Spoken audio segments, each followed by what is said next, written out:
If the expansions to From Software games have one reputation, it's that they're consistently some of the best parts of their respective games. I was one of the few people who was disappointed with Elden Ring, but I agree that their expansions have that reputation for a good reason, so I was willing to give Shadow of the Erdtree a try. More than anything, I was just curious if From Software would be able to see the problems that Elden Ring has and try to fix them, or if its runaway success would lead them down the wrong path. Unfortunately, it's more of the latter. That isn't to say that this expansion has nothing going for it. What Elden Ring did well, Shadow of the Erdtree does well too. From the first reveal of the gravesite plain onto the end of the expansion, each area is visually unique with plenty of inspiring vistas. Many parts of the map can be accessed through alternate routes, which, when combined with an even greater degree of verticality, makes zone transitions much smoother and less abrupt. One of my complaints about Elden Ring was that the map gave the player too much information, making navigation trivial. In Shadow of the Erdtree, the map is still useful, but it doesn't tell the player everything there is to know. Many parts of the world space are on a lower layer than the topmost one, meaning that they aren't fully shown on the map. This hides many of the secret passages to new areas, making them a genuine joy to discover, instead of having them be spoiled for you by the map. Of course, that does make them missable, but anyone who is upset over not having found these paths should reflect on the fact that for the discovery of something to have any meaning, it has to be hidden in the first place. Personally, I prefer to discover things through playing the game rather than having them shown to me on a map. The path to the Abyssal Forest might be the best example of this. A side path in the Shadow Keep leads to a coffin that can be ridden down into a lake. From there, following the river leads to a series of cliffs that can be descended by dropping onto the tombstones. Finally, we reach some catacombs. At first I was very worried since catacombs were my least favorite area type in the base game, but these do something special. Instead of ending in the same generic room as every other catacomb, they exit into an entirely new area. Using smaller dungeons to link together different zones was an underutilized technique in the base game, and I was happily surprised to see it return here. The key thing here is that the path I just outlined is not entirely visible on the map, especially its beginning and end sections. It's perfectly findable, but doing so requires players to explore and observe the environment adequately. Although I would prefer to have no map at all, this is a big step in the right direction. As it happens, the Abyssal Forest is my favorite area in the expansion, although I know a lot of people are going to hate it. The surprise reveal sets it up well, and then the gloomy visuals and ominous music combine into an atmosphere of dread, even though the developer messages are too excessive. But more than all of that, I love the Abyss because it's the only open area in the game that does not allow us to summon Torrent. If you've seen my original critique of Elden Ring, you'll know that I have a serious grudge with Torrent, and not just because From Software forgot to make him summonable against Elden Beast for over 2 years after the game released. To summarize, Torrent trivializes all open world enemies because they aren't designed with his high speed and mobility in mind. In turn, this removes all tension from open world exploration because players can always run away on Torrent to heal. On the other hand, trying to engage in combat while mounted is an exercise in tedium. Without the ability to block, dodge, use both equipped weapons, or even use Ashes of War, the only viable strategy on horseback is to run back and forth past an enemy while taking swings at them. It can be very effective since enemies are too slow to keep up, but it's also extremely repetitive, leading to players choosing to run past enemies on Torrent while picking up items along the way. If the open world enemies are ineffective at barring the player's progress and are uninteresting to fight, then I think we need to admit that the open world combat in Elden Ring is a disaster. On some level, From Software recognizes this as well, because otherwise they wouldn't have disabled Torrent in the Abyss. The frenzy-inflicting enemies here are already pretty easy to avoid, which is probably a necessity due to how simple stealth is, but Torrent would have turned them into a complete joke and ruined the tension of sneaking past them. I just wish that this had been applied to the rest of the open world as well. I know people would complain to no end that they can't zip across the map without any of those pesky inconveniences like having to fight enemies, but disabling Torrent completely would have made traveling across the open world feel vastly more rewarding. There's even an easy excuse for doing so. Miquella is Torrent's former master, and we could say that Torrent doesn't want to help the player against him. It's a better reason than being afraid of Frenzy when he never is in the base game. As much as I dislike Torrent, I will admit that his implementation has been improved, if only slightly. In the base game, Torrent didn't have any way to gain health or damage resistance, so by the end of the game a single attack could easily dismount players or even kill Torrent outright, which only further encouraged using the most boring possible hit-and-run tactics. Thankfully, the new Revered Spirit Ash system goes some way to remedy this, but by the end of the expansion, enemies deal so much damage that we just end up back where we started. While the Revered Spirit Ashes ended up being a wash for me, since Torrent rarely gets hit anyways, I can't say the same about the Erdtree fragments. Although not technically required, the player's Erdtree blessing level has a massive effect on damage dealt and received, making this system an effective necessity for anything outside of extreme challenge runs. However, this system is highly flawed in multiple ways. Firstly, it lacks any degree of decision making. When leveling up, players have to choose which attributes to invest in. Characters become more powerful as they level up, but they also become more specialized. The same can be said for weapon upgrade levels. Choosing to upgrade one weapon bears a certain level of commitment, at least until you get the appropriate smithing stone bell bearing. The Erdtree blessings are not like this. They're straight upgrades that every character benefits from equally, and because of how strong these upgrades are, players are incentivized to scour the open world for Erdtree fragments. This reveals the second problem, that the actual hunt for Erdtree fragments is awful. Thoroughly combing every inch of the map will get you plenty of them, but due to the inherent issues with traversing the open world on Torrent, this gets old fast. Making matters worse are the tons of useless items to pick up along the way. The fragments are considered purple rare items, but so are plenty of crafting materials and consumables. If items are going to be color-coded, they should at least be coded by item type instead of an arbitrary rarity level. As it turns out, almost all of the Erdtree fragments are found either in obvious locations like at Miquella's Crosses and Statues of Marika, or by killing certain mini-boss enemies, but not quite all of them are found like this. Without looking up a guide and spoiling where they are, players have no way of knowing which items are even worth the time spent picking them up, so we end up wasting our time by picking up everything. In the base game, there were similar pseudo-mandatory upgrade items, the Golden Seeds and Sacred Tears. I didn't like these items either, since every new character has to go through the same time-wasting process of running around to collect them. But Erdtree fragments are even worse, because there are 50 of them, and unlike with Golden Seeds, all 50 are required to reach the maximum upgrade level. You might say that players aren't expected to reach that maximum upgrade level, but that leads right into the next issue.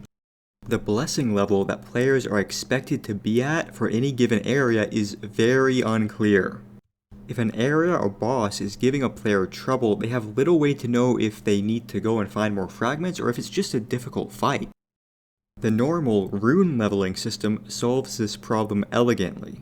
More difficult areas have enemies that drop more runes, so even if a player enters an area at a lower than expected rune level, if they're persistent, the higher rune drop rate lets them catch up to the rune level range that the area was designed for.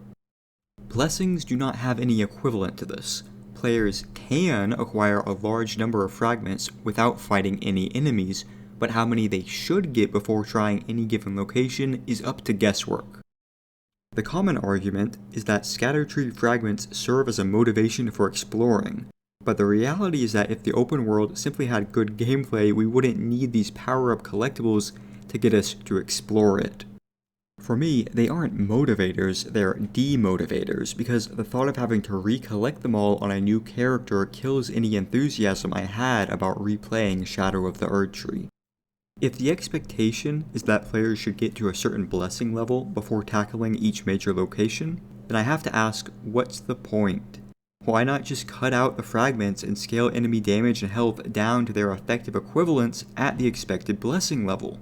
If anything, removing Scattered Tree fragments would actually allow for more freeform progression, because players could travel between locations without having to worry about searching every square inch of the map for fragments as they go. It's possible that the blessing system was implemented to prevent players at higher rune levels from finding the expansion too easy. If so, I think that this concern was unwarranted. Shadow of the Erdtree is gated behind Moog, an end-game boss, so it should be expected that players who aren't intentionally limiting their rune level will start the expansion at end-game levels, easily upwards of 100. At these levels, it's not long before leveling up has severe diminishing returns, so high rune level characters aren't at as much of an advantage as their level might suggest. Besides, if high rune level characters were the perceived issue, I don't think implementing a system that affects all characters was the right choice. After the expansion's release, Scattered Tree blessings were patched so that the earlier levels gave larger bonuses than the higher ones. This does reduce the overall difficulty, but it does nothing to eliminate the underlying issues with this progression system. Fragments are always going to be uninteresting and time-consuming to acquire. Tweaking some numbers is not a solution for a tacked-on, borrowed power progression system that mainly serves to waste the player's time. I don't think many people will be willing to admit it, but the open world and the new progression systems are just filler. Elden Ring already had severe issues in how it handled its open world, but in some ways, Shadow of the Erdtree manages to be even worse. I criticized Elden Ring harshly for its constant recycling of enemies and bosses to the point of absurdity. This was the one area that I really hoped From Software would improve on in the expansion, both because it did seem to be a common criticism, and because a smaller world space would necessitate fewer assets and thus less repetition. If you feel the same way about this, then you know how I felt when I came across the first Ghost Flame Dragon. It's difficult to even describe the degree of apathy I have for the field bosses, as they're called, in Shadow of the Erdtree. In Elden Ring, there are already too many dragons, too many ulcerated tree spirits, too many tibia mariners, too many deathrite birds, too many rune bears, and all of these have been copied and pasted into Shadow of the Erdtree with minimal visual changes and little to no reasoning behind where they are placed in the world. There is no benefit from having these encounters. They do nothing except devalue and tarnish any positive experience that finding these enemies for the first time might have brought. I recognize that some amount of asset reuse is a necessity of budgets and deadlines. I'm really trying to not be unreasonable here. I don't mind that the shadow nobles and commoners are just normal nobles and commoners with a shadow effect put on them. It makes sense and is thematically appropriate, but at some point I have to draw the line. Everyone has a limit, and for me, this is it. There is shockingly little in the way of new enemy types in this expansion. The main bosses are unique, mostly, but almost all of the normal enemies and field bosses are reskinned versions of base game assets, many of which were themselves pulled from previous From Software games. Putting a boss health bar at the bottom of the screen and playing the same field boss music I've heard 50 plus times is not somehow going to turn yet another dragon fight into some sort of climactic epic experience. I sincerely refuse to believe that many people get excited to fight Rugalea the Great Red Bear, or how could I forget, what about Ralva the Great Red Bear? I didn't even fight that one, I'm not going back to get footage of it. It's the same thing. Pretending like these are different boss encounters is an insult to my intelligence and my time. In fact, these aren't even bosses. They don't gate progress behind them, they don't serve as a capstone to an area or have any narrative significance. In any of the Souls games, these would have just been categorized as mini-bosses, that is, enemies that are an outlier in terms of difficulty and don't respawn after you kill them, and maybe drop a unique item. But in Elden Ring, they get elevated to boss status with the iconic health bar and enemy defeated notification, because that lets the marketing team add another tick to the boss count to use in advertisements and press material. If you are one of the people who feels accomplished when you see this enemy defeated pop up, please stop falling for it.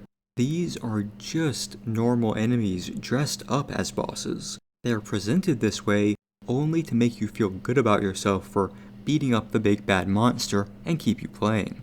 It's a simple psychological trick to make people think that the open world is more engaging than it really is, but it's completely illusory. If these enemies didn't have boss health bars, I know you wouldn't fight them. You don't fight the other room bears, I don't either, no one does. It takes too long, and there are too many of them, we all just run past them. But because some of these generic enemies are arbitrarily considered to be bosses, suddenly Shadow of the Erdtree is the biggest expansion ever with so much content. There is a large world to explore, but it's a lot less impressive when most of it's filled with enemies we've already fought many times over. Putting bosses like this in an expansion takes next to no effort from the developers, and as players we should give it no respect in return, since we are the ones giving up our time to play the game. I've been extremely negative so far, so it might surprise you to hear that I did have a good time with parts of Shadow of the Erdtree. The traditional legacy dungeons are quite good. Just like in the base game, jumping is used to great effect with plenty of vertical traversal. Each time I went through one of these zones, and even the smaller side dungeons, it served as a reminder that this is where the core gameplay of Elden Ring really shines. Taking your time to carefully make your way through a dungeon, trying to spot ambushes before they spring on you, rationing your resources efficiently, it's all here, just like it always has been, and I don't think I can say anything new about it. If you've played the game, you intuitively understand that this is exactly what the combat system was designed for, and it works. Writing this makes me want to play through these areas again with new characters and builds. It's the rest of the game, the open world, wasting time picking up scattered tree fragments. That is what is holding me back. Elden Ring was already a bloated mess of a game, with relevant equipment spread so thinly across its many side areas that just creating a new character and getting them equipped at a basic level can take longer than it does to finish an entire Souls game. What Elden Ring desperately needed more than anything was more proper large-scale dungeons, and while Shadow of the Erdtree does provide some, they are paired with yet more of the same exhaustively unappealing open world. Keep in mind, my praise for the legacy dungeons was meant only for the dungeons themselves, not for their bosses. One of the first bosses I fought in Shadow of the Erdtree was Demi-Human Swordmaster Ons. This guy is not very difficult, I beat him on my first try. However, when I saw him using attacks that are very obviously taken from Sekiro boss movesets, I knew that From Software was going to jump the shark with their boss combat design in this expansion.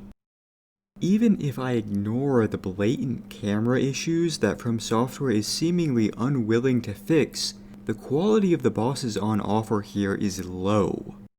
Yes, people can and will beat every boss in the expansion without taking damage, but that does not mean that they are well designed or effective combat encounters.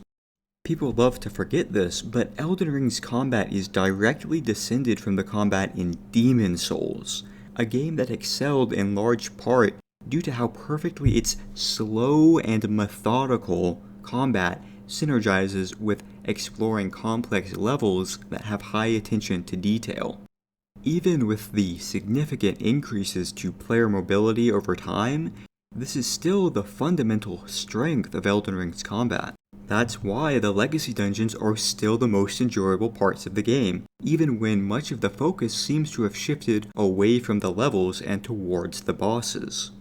It's probably impossible to create a combat system that works well both for fighting through a gauntlet of the normal, relatively weak enemies that most of the game is filled with, and for fighting something like Promised Consort Radahn. When the only defensive tool that players are guaranteed to have is a dodge roll with some invincibility frames, there's only so far that you can push the combat difficulty before attacks cease to be consistently avoidable, and it seems like we are at that point. Ironically, bosses demanding ever tighter dodge timings and doing so much damage has finally gone so far that we've circled back around to the dominant strategy being to just block everything. This could be praised for encouraging different playstyles, but it's really the exact opposite. As difficulty increases, players are just going to stop using anything except for the most meta builds. Some level of difficulty is necessary for overcoming challenges to feel satisfying, but fights like this do not encourage creativity or get players to experiment, because for the average player, anything outside of the most effective builds is just not going to be viable. Instead, it leads to less creativity. People are more likely than ever to just follow guides, copy other people's builds, and all converge on one of the few strategies that turn a boss from being a huge challenge into a boring snooze fest. This isn't helped by the ability to reallocate your character's attributes. There's a popular demand for this so-called quality of life feature, but the downstream consequence is that developers no longer have to balance encounters to accommodate the wide variety of builds that players could make. When the most broken builds are just an online search and a quick visit to Renala away, every character is the best character. Developers have an excuse to cut corners on boss design because as long as there is at least one build that people can use to clear it, every character has access to that build. Some people would want the limit on the amount of times a character can respec to be removed, but this is missing the forest for the trees. You should be asking for better combat design where you don't feel the need to respec to overcome the challenge. This is essentially the same argument that people have been using against fast travel for who knows how long. Fast travel disincentivizes developers from making traversal mechanically interesting because people will just fast travel anyways. My argument is, respecing disincentivizes developers from balancing combat because players will just switch to the best build anyway. Unfunnily enough, Elden Ring suffers from the fast travel traversal issue just as much as the respec balance issue. I'm not going to get back into complaining about the open world, but it's such a shame because neither of these were issues for From Software games in the distant past. In the early Souls games, levels were tightly designed with no wasted space, and the pacing of traversal through each of them benefited from this. Sure, you might come across an area or boss that your build wasn't perfectly suited for dealing with, but the difference between optimized and unoptimized builds was never as extreme as it is in Elden Ring, and even more so in Shadow of the Erdtree. Some parts of the game would be easier or harder depending on how your character was specialized, but that made every playthrough feel unique. Now that every character is the same character, every boss is the same boss too. Incessant attacks, endless health pools, blinding visual effects, and mid-fight power-ups have turned every boss into standardized, factory-produced copies of each other. When bosses lack any unique mechanics and are all fought in the same flat, open arenas, I lose any desire to care about these bosses as characters, let alone to memorize yet another set of inconsistent attack timings. This was another big disappointment for me because although Elden Ring had similar boss design, especially in its in-game bosses, there were some signs that From Software was willing to experiment with having more unique and varied boss fights. A lot of the ideas here were recycled from previous games, but I still thought that these ideas were executed on well enough to justify seeing them return. There was one major boss, however, that was unlike anything in any previous From Software game. Star Scourge Radahn. It isn't perfect, it's kind of janky to repurpose the summoning system for characters that are supposed to be in the same world as us, but I'm willing to forgive that because it allowed From Software to create a truly unique encounter that was able to capture the feeling of fighting a foe so powerful that you are, for once, absolutely expected to get help for it. And not just one or two summons, but as many as you can get. Seeing Radahn at the end of Shadow of the Erdtree, resurrected by Miquella's foul necromancy, just to serve as another boss that adheres to the same rigid design as every other fight in this expansion, does not leave me hopeful about the future of From Software games. I know that this is a new model with new animations, and there are plenty of post hoc lore justifications about how this was totally planned from the beginning, but it just feels wrong to me. Like when a series far past its prime brings back a fan favorite character as nostalgia bait. In too many places, Shadow of the Erdtree felt like a bad parody of common From Software tropes without any self-awareness. I didn't think we were already at that point with Elden Ring, but I guess I was giving From Software too much credit. As a final point, I'm going to discuss the idea that Elden Ring is somehow going against the trends of modern game design. In short, I find this premise to be absurd. In general, each successive Souls game became more conventional than the last, and Elden Ring is just the next step in the same direction. This isn't necessarily bad. Convention exists for a reason, but it is incredibly naive to claim that a game with respecs, fast travel, an open world with a horse, unkillable NPCs, and frequent checkpoints is anything except conventional just because it doesn't have an explicit difficulty slider. People like to pretend that this game isn't mainstream so they can feel cool about beating it, but Elden Ring has sold tens of millions of copies, and it would not have reached that level of financial success without making these concessions that appeal to wider audiences. I'm not saying that people shouldn't enjoy Elden Ring or Shadow of the Erdtree. It's still better than other AAA games in most ways, and I'm sure that for some people it will serve as a stepping stone for getting into more niche and unconventional games. But anyone saying that Elden Ring bucks modern gaming convention is lying to themselves for the sake of their own ego. If you have an emotional attachment to the idea of Elden Ring being a super difficult game that doesn't appeal to mainstream audiences, you have fallen for one of the most effective marketing campaigns in video game history. If people truly cared about playing games for the difficulty alone, they would not be playing Elden Ring. There are many, many games which are far more difficult. It's sad to see both From Software and the player base at large forget that there is much more to this style of game than over-designed boss encounters. This sort of meta discussion doesn't really affect the quality of the game itself, but it's still worth talking about because it does affect the quality of future games. If players refuse to critique games, even ones they like, game studios are going to keep repackaging the same games to sell back to them again and again. It's simple economics. When a franchise becomes too big to fail, each entry becomes an ever more degenerated version of the original concept.